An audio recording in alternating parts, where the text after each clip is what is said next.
Hello everyone, welcome back to the next edition of the ONLE Networking Show, news, education and member spotlights from the ONLE Network. I'm James West. And I'm Kearney Frampton from ONLE. We are the business network for people who like people. Fantastic. Well, do not adjust your television set. You will probably notice that Kearney is not Kelly.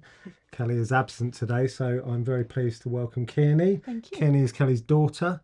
Kearney also works for ONLE, well, runs ONLE. Behind the scenes. More realistically. So we're looking forward to getting Kearney's perspective as a young person, a bona fide young person in the networking world. So looking forward to having you here with us, Kearney. We've also got a very special guest with us today, Claudia. I've said that wrong straight away. Cat. We even had this discussion beforehand, didn't we? Claudia Tinarello from Sophisticated Cloud. Welcome, Claudia. Thank you very much for having me today. Fantastic. Good to have you with us. So we're going to talk about building relationships online. We've been talking about that a lot this month. Kelly's networking gem won't be Kelly's. It will be Kearney's networking gem. And we're also going to have an interview with Claudia to talk about her website experience and moving to the UK. Yeah. Language barrier, that kind of thing. So we'll start off. We're going to talk about building relationships online. Very topical at the moment. ONLE's expanding very quickly. New York in particular going very well. Claudia is very important to this story of expansion of ONLE. But one of the things that keeps coming up, people talk about, you hear this all the time, don't you? Oh, but building relationships online, it's not the same. You don't get the body language. You don't get the feedback. And we've been talking about the fact that in some respects, yeah, there's a point, but there's also a lot of, I think there's a bit of excuse making and there's a bit of a misconception around that whole idea. So I've got some wisdom to share as usual that I've noted from the members, but I'm going to start with Claudia because you said something very important when we were deciding what we do with the network, when we went fully online, and you said this. Before lockdown, everyone that I built a website for wanted to meet. Everyone that I built a website for wanted to meet me in person. Once we went into lockdown, that stopped, and it's carried on that way, hasn't it? Tell us about that and why that's so important. Exactly. So what happened was before, it was a matter of trust, I think. People wanted to see you in person before they could commit and buy a website for you. So it wasn't that I was bringing a website to them and show it to them. There's nothing you can do. So they needed this reassurance that you are a real person. They trying to understand how you were. I did try to ask them, would you like to meet online? It's easier. They were like, no, I want you to come to my office. I want to meet you in person, and then I decide if I want to work with you or not. That was very limiting. I was limited to my area. I couldn't travel further than certain mileage. And therefore my clients were less clients, very nearby, and I was very limited. Then pandemic arrived and people said, okay, I need to be online all the time. I can't meet anyone. And the trust started towards people being anywhere, really. And from then on, my client base has changed. I got clients in Australia, in the US, New York, New Zealand, doesn't matter.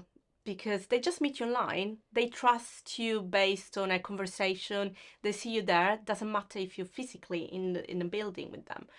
And so do you find now that people don't even really ask? They just say, can we have a conversation? Because the great thing is, particularly online with websites, you can screen share, you can show them examples, you can show them the back end of Squarespace, so this is how you edit the website. Is there really any value in meeting up in person? Exactly. And that happened recently. I was talking to a lady, and after the conversation, just having a chat on Zoom, at the end of it, say, where are you based? I said, I'm in Basingstoke. And she said, I'm in Basingstoke too. So the location was the least important topic of that conversation. And I said, oh, let's meet for a coffee, because there was fun.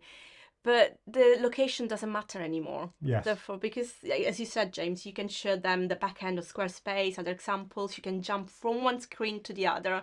You can reschedule the meeting easily.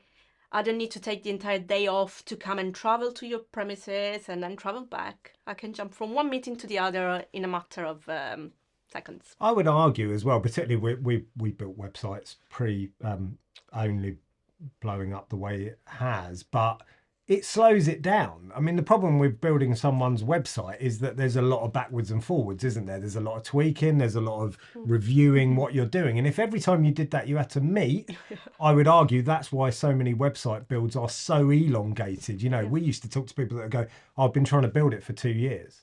Because by the time I send them a communication, then we meet, it's like, don't bother, shorten the whole process. So that's one of those sort of positives that come out of a bad situation, isn't it? So Absolutely. Thank you, Claudia. Kearney, your sort of approach to networking or your experience of networking is quite interesting because it's predominantly been online, isn't it? Although you did start off in person. So in fact, we need to introduce you a little bit, don't you? How old are you, Kearney? I'm 21. Yes, indeed. So tell us about your networking, how you got into it and then moving online. Yeah, so I've kind of been on board since, unofficially day one, really. So I would come out of college, jump in the car, and we'd go to a networking event in person at the time, and I'd be green, I'd feel sick. It was scary, really scary. Good to be out of your comfort zone, but it was terrifying. You're in a room of adults that have built businesses and they're really successful, and it's hard to get to know people when you don't have that in common, and you're just come out of school. And I found that the experience being in the room was really difficult because reading for body language and making sure that you're not crossing your arms and you're looking open and interested in the conversation, but then not really understanding what's going on because there's so much going on in the room that your attention is elsewhere, not in a rude way, but there's just so much going on in that environment. I did find it quite hard. Age would have been a thing as well. I was always the smallest, youngest person in the room, and I did feel imposter syndrome. But being online now, I still get nervous because I'm passionate about it, but I find it much easier to get to know people because the playing field's been leveled. All of the Zoom windows are the same size. I might be nervous, I might have my legs tapping under the table, but you don't see that doesn't come across in camera. And it's just a really great experience, I think, online. I'm in my comfort zone. I'm normally at home when I'm having a meeting, and that's information that I'm giving off about myself to the person that I'm talking to, and the opposite way around as well. I'm looking into someone's life, I'm getting a glimpse into things that they like, and it's conversation starters, icebreakers. I love it. It is a good point, isn't it? James Gale talked about this. He was on the show last month. He said he loves extending his network digitally. And he said, I think for the younger generation, it's second nature to shift between in-person, organic, online. For them, it's all just one and the same. Why do we? I think it's only our generation that probably draws this very distinctive line between there's in-person connection and there's online. It's just connection at the end of the day. Is that how it feels to you? Yeah, I don't think. I think for my generation, everything's digital now. Coming out of a lockdown period, uni went online, college went online, your social interactions went online, and we've just carried that on. I think it's become second nature, like you say. There's still room for in person, but that I think feels more the luxury. Yes, than the fun bit. Yeah, that's the only way that we can do it. We'll come on to that because we're going to talk about that in your networking gem. But I've got a few more bits of wisdom from members. Just a continuation of what you were saying, Claudia. Melanie Johnson said, I've never met many of my clients in person. So that's really just supporting what you said. We had a visitor, Anne Wong. She said, this is interesting. She said it's easier to build relationships online. You see people's names on the screen, not the backs of their heads.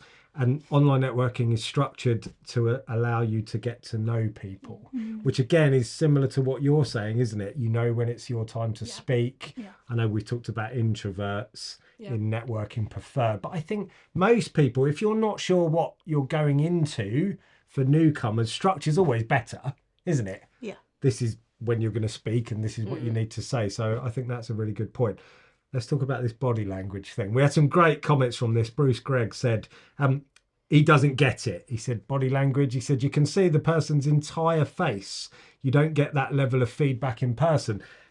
what you were saying, there's not all this outside stuff. You can see their entire face right there on the screen. So that's that thing about, I think it's a bit of a red herring. And then Nina Saith said, you pick up on people's energy online. This was a great point. She said, so if someone's calming, you feel it. It works on Zoom just as well in person. The majority of my clients are online.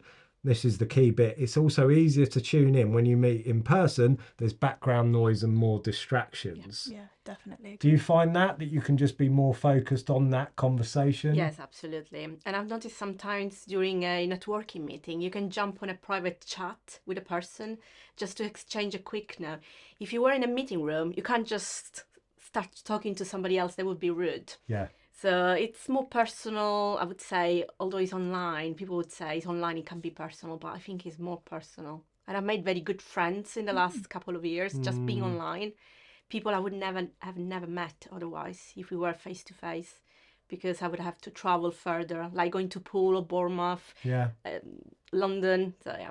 That's fantastic. Well, I thought that was a really good one, that you don't need a sort of master's degree in behaviour to understand. No. You know, think about it, look at the screen. You can tell if someone's bored, you can tell if they're distracted, you can tell if they're engaged in what you're saying. It's just about noticing what's going on, isn't it? Mona King, she extended this. She said, I just talk to people. She said, I talk about hobbies, pets, obstacles in life.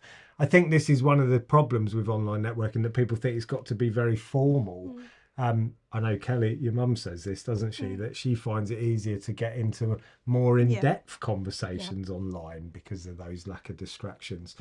Also want to give a shout out to Denise Williams. She always gets a mention on the show, but she said, wasn't quite the same topic, but it was worth mentioning.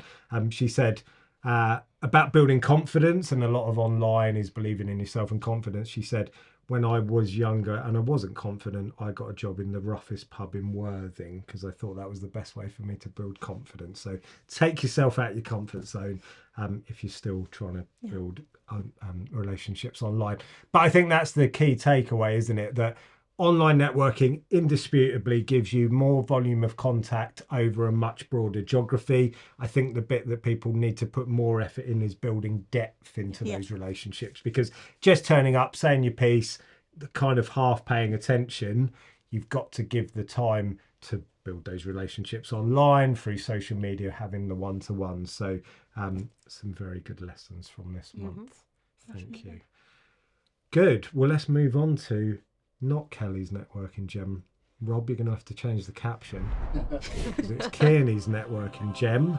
Kearney's networking gem. So let's just talk a little bit broadly about, you're 21, you've come into networking, you've already touched on this, but you've made some incredible friendships. Tell us what you were saying before about your generation. And yeah, I think my generation probably has a different approach to networking and doesn't have the preconception that a lot of people would have to networking. It's a fresh, clean slate, I think. It's an extension to what we're doing already online, I think. A lot of interactions are online in my generation, and it's just, you know, a business sense that networking brings.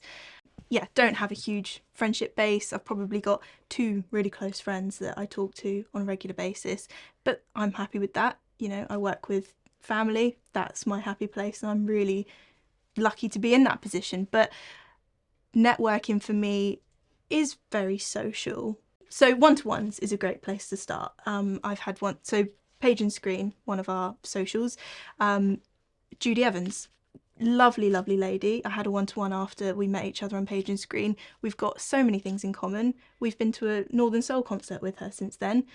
Richard Hyron, I have a monthly film catch-up, because he's just fantastic. Probably about James Bond.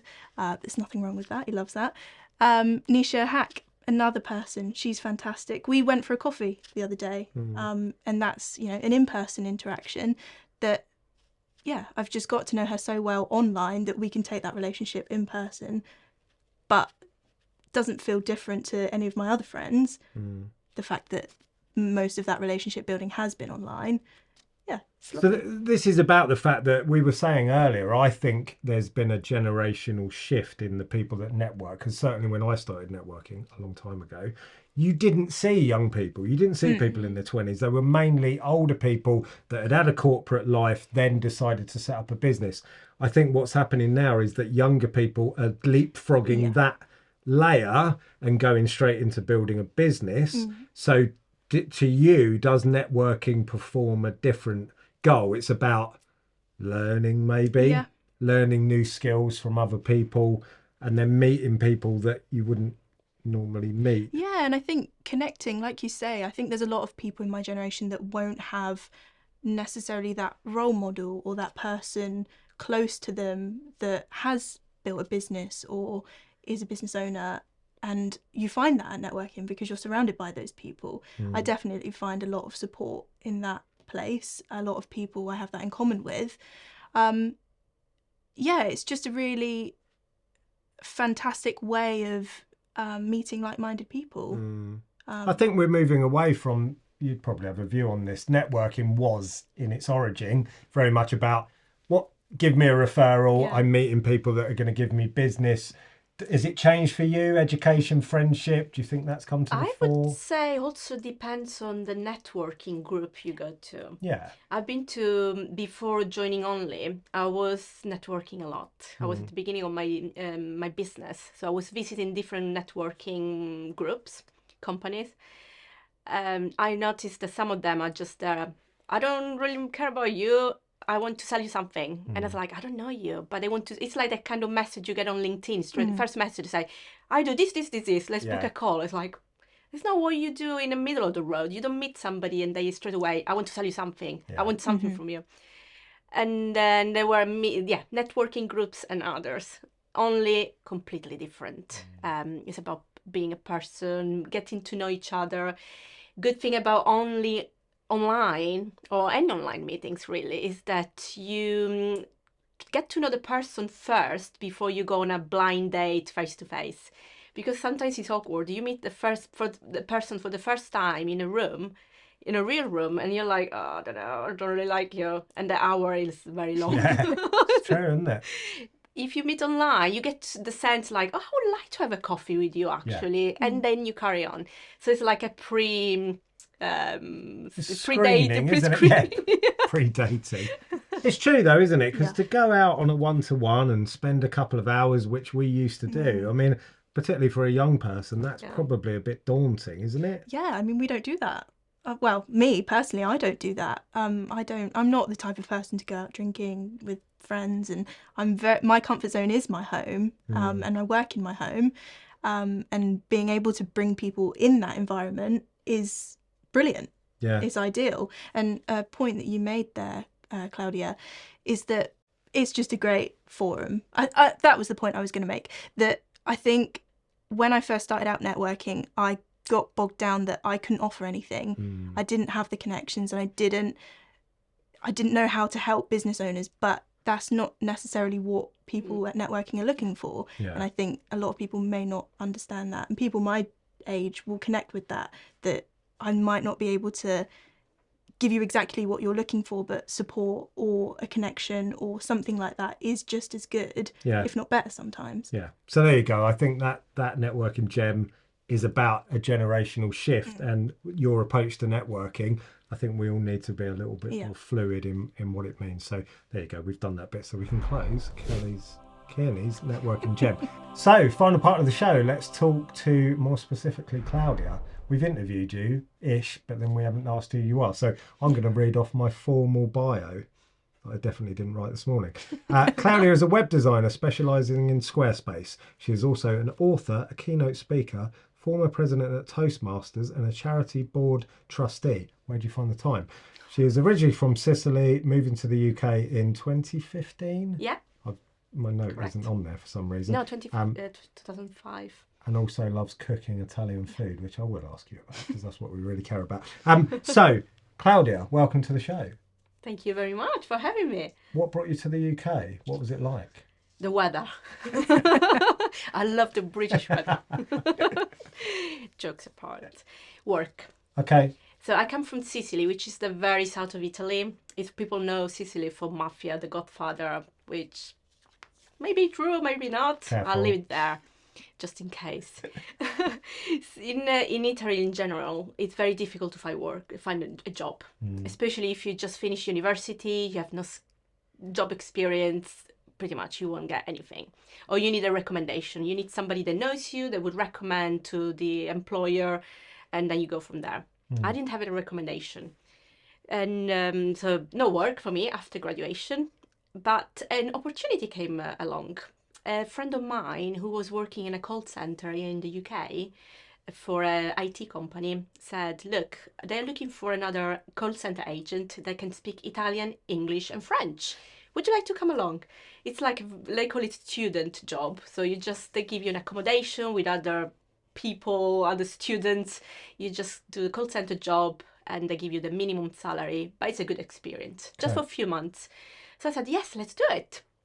And so I got through the interview somehow on the phone.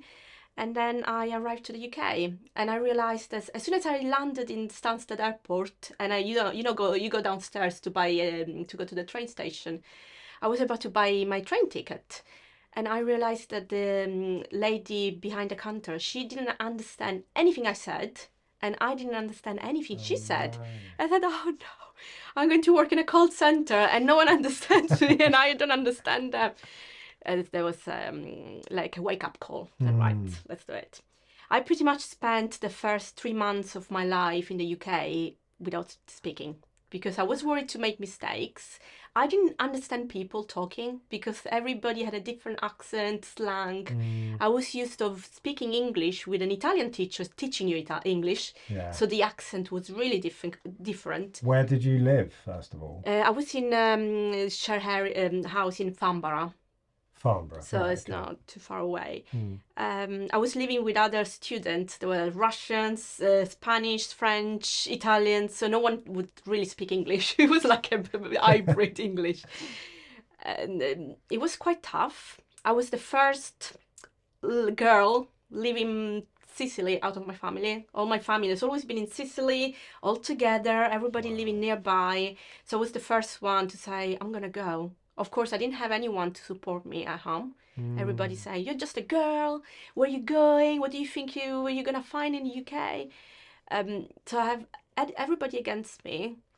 And when I came here, I was feeling really lonely, not understanding the language. And the first thing you think about is, I'm gonna go back home. But of course, pride was stronger than anything. I said, I'm not going to prove my family right.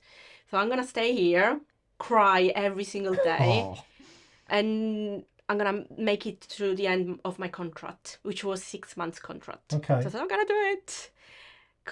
My call center manager didn't turn my phone on for the first 2 months. He said, look, just train, learn about the IT equipment, and until all of a sudden, this happens to many people learning a new language. One day I woke up 3 months later, and there was like a switch. I said, I understand what people are saying. And automatically I was feeling comfortable in speaking as well. Lots of mistakes, but I got the confidence. But it was an overnight switch. And then I stayed. Said, I like it. After the call center job, they offered me an opportunity to work in the web team department. That's where I discovered my love for web design. And then I moved to marketing. And then there was always another job waiting for me. While there was no jobs in Sicily. So I said, why would I go back to Sicily to have nothing, while here I'm building something based on my skills, not based on a recommendation or somebody that knows me that would take me somewhere. Yeah. And I'm still here. So I came here in 2005, and it's been 17 years now. Wow. My roots are here. So I spent the most of my adult life in the UK. Okay, so when did you set up Sophisticated Cloud? So that was at the end of 2019. Okay. So I worked in corporate for all the time. I got made redundant 4 times. And the 4th redundancy, I said, that's it. I think that's a message coming from someone from above telling me, be in charge of yourself, your own life. And because I was already building websites, Squarespace website in the background as a hobby, and I had friends and family, so I was doing that for free. I was building my skills, my portfolio. When the last redundancy came, I said, I can actually do this web design hobby as a business. And I decided to start my business, which was like, okay, goodbye corporate. I'm a business owner. And all of a sudden, okay, I'm used to be told what to do. And now I don't know what am I doing. Now I'm a marketing manager, IT director, finance, everything, clients. It was scary. And then you must have grown really quickly, because 2019, when was lockdown? 2020? Yeah. So a few months after lockdown started. Because when did we meet you? Was it We met in December 2019. Wow. So I started in November, my business. Yeah. And then we met in December. In Hook. Yes. 4 seasons. Wow. And then pandemic started, and I said, oh no, I'm at the beginning of my business, pandemic, what am I gonna do? It was actually a good thing for me, because, you know, being in a web design business, all of a sudden people that didn't want a website, they were just offline. I have got a shop, people don't need to find me online. Say, okay, now I need people to find me online. Can you build me a website? Why Squarespace? Squarespace, I've worked with different platforms, WordPress, Wix, Squarespace, and when I compare them all, Squarespace is the one that is, in my opinion, easy to use, more customer friendly, and reliable. That's my opinion. Yeah. Because none of these platforms are perfect, are they? There are some. We ourselves were Squarespace developers, and it is our preferred platform. It isn't perfect, but I think out of all the other ones, it ticks the boxes. Yeah. I know, for example, WordPress needs lots of technical care. You need to back it up. If anything goes wrong, the website fails. And the type of people I wanted to engage with, my ideal clients, were small businesses with small budgets. They wanted the freedom of being in charge of the website.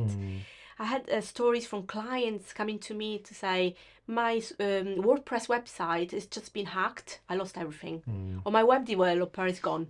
I don't know where it's gone. So my website is in his server. I don't have access.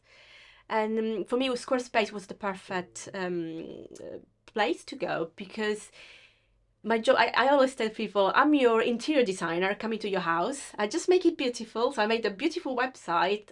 Over to you. It's yours. It's not mine. So they are in charge of the website. They are the owners. I'm just the person making it nice and moving away. So they are not attached to me for life. And I like the independency. And also Squarespace is not, building a website on Squarespace is not as expensive as building it on WordPress, where you need lots of development knowledge and care. So Squarespace is ideal for my clients. And because you're paying a subscription to Squarespace, it's their imperative to make sure the website stays current and live. Exactly. As opposed to doing it, kind of hosting it yourself. So we will be talking about Squarespace as part of Only Talks this month. But I'm interested in the whole language barrier thing, how that developed. It was obviously a challenge in the beginning. We've already touched on that. You became a president of Toastmasters. Yes, Tell us about that. So I was working in a big corporate for 10 years. And you know, when you are always in the same company, you never go through interviews. So you're there, a person doing your job every day. All of a sudden, redundancy comes along and you're like, all right, now I need to find another job. That means I need to go for interviews and I need to make people understand my skills, but how am I going to come across? And you feel like, I don't know how to do it. A friend of mine said, why don't you join Toastmasters? I had never heard of them. And just explain what it is. Toastmasters is an international organization. So you can find a group everywhere in the world where you become a member and you learn how to become a public speaker. You go to meetings every month and you can do a talk in front of everybody. You get valuable feedback, it's called evaluation. You get out of your comfort zone, but within the Toastmasters community. So you feel safe, but still you grow. And I decided to join Toastmasters. So I went to the first meeting and they asked you, would you like to introduce yourself? Some new people were like, no. And then I said, I'll do it. What's the point of being here if I'm not even opening my mouth? And so I stood up in front of everybody, and all of a sudden I got that kind of, I like this. I like people looking at me while I'm talking. Everybody look at me. But there was also everyone is so nice, and we're there to learn and to support each other. So they were like nodding, and so I was like, I like that. I think I can do this. And I joined.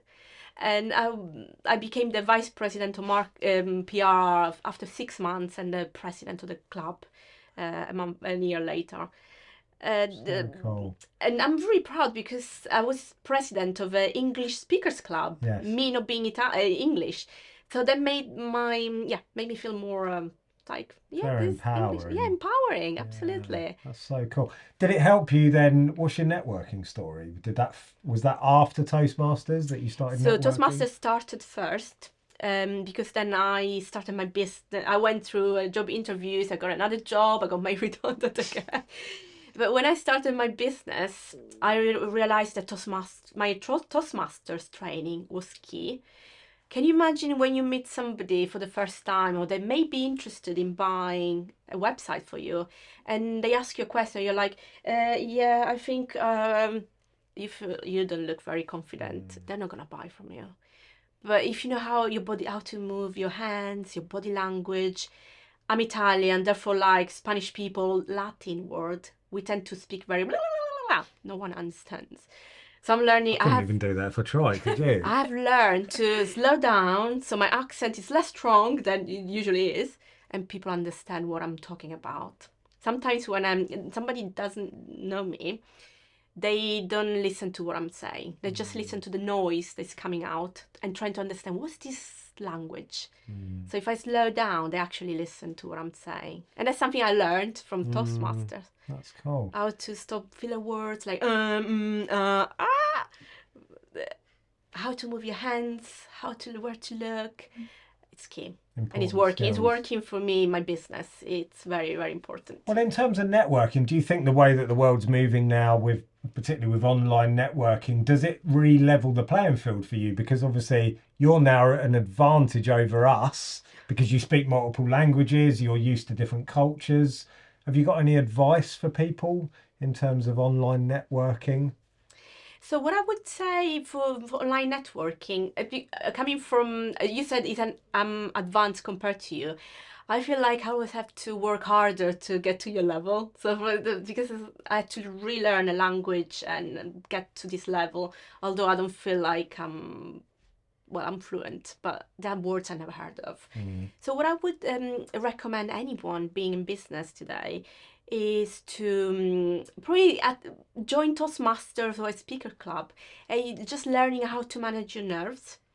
Even now today, I may look confident, but I know how to control my nerves because the anxiety can just jump in. But if you know how to manage it, you look confident. I'm doing something right now that you can't see just to keep myself calm. And that's what you learn when you join Toastmasters or another speakers club or anywhere. So that's what my recommendation. If you want to be in business, you have to look confident. Otherwise, no one will believe in you because it looks like you don't believe in yourself if you're like you're shaking, blushing. Yeah, it's a good point, isn't it? I think spoken communication, particularly with video, we all need to, because not all of us are on video, but most of us do Zoom. Most of us are now talking across borders. So we do have to practice it, learn how to get... The pauses are important, aren't they? Pauses, the filler words. Filler words are like, that if you watch the news on TV, the journalists, they're trained, they never use them.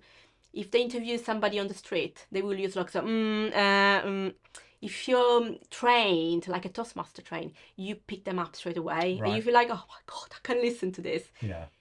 And it's important. You may not pick it up, but subconsciously you pick up that the person may look nervous. And I've noticed as well online, you probably spotted this, when people are talking, they don't know when to stop. Yeah. They think they just have to continue one long sentence and there's no, and you end up looking for a gap. So I think it's learning to finish what you're saying, isn't it? Absolutely. Also, a similar thing is, I think online people reiterate the same thing over and over, because maybe they don't get the reaction that they were expecting, so they feel like, oh, I need to say that again, but just say it in a slightly different way, and then people are still sat there not listening. So. And also pauses. Make sure that when you say something, stop.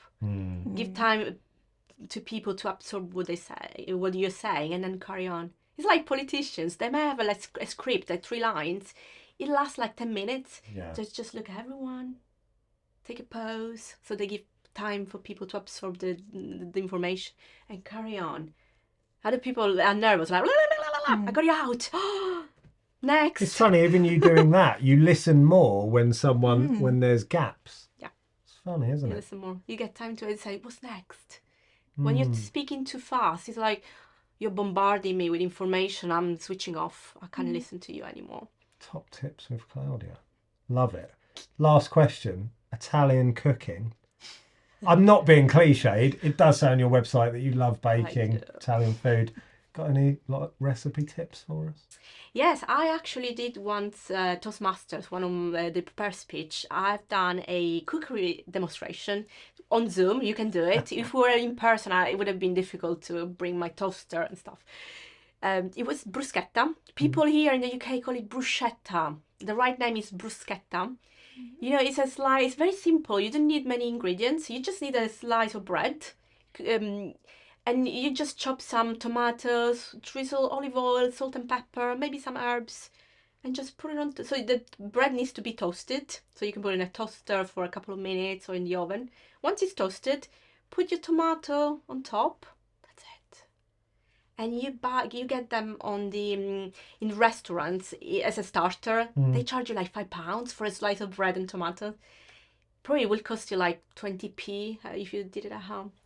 It's very simple. It may taste better. Are you hungry now? Yeah, doing that. Why didn't we do a demo? Get the toaster. Claudia, it's been fantastic having you with us today. Thank you. What a story. I mean, that's incredible, isn't it? To go from where you were to building such a vibrant business. So congratulations. That was amazing. Thank you. Right. Well, that's the show. Thanks, Kim. Thanks, Claudia. Thank you. This has been the Only Networking Show. Please subscribe, like, share, and we'll see you again next month.